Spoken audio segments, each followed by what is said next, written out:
Naniniwala ka ba sa mga sabi-sabi na malapit na ang end of time?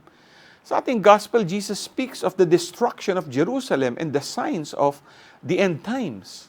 He describes a time of great distress and fear, but also gives a powerful message of hope. When these things begin to happen, stand up and lift up your heads because your redemption is drawing near. Sino bang hindi matatakot sa end of the world? Ang mga babalang ito mula sa ating gospel ay maaaring magdulot ng takot, ngunit hindi ito ang layunin ni Jesus.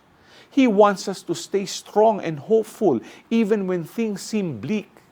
Sa gitna ng kaguluhan at pagsubok, tinatawag tayo ni Jesus na magtiwala sa Kanya. He assures us that no matter what happens, our salvation is close at hand.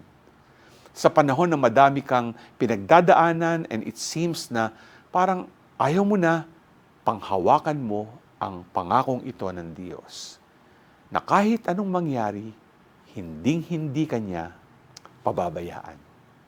G ka ba?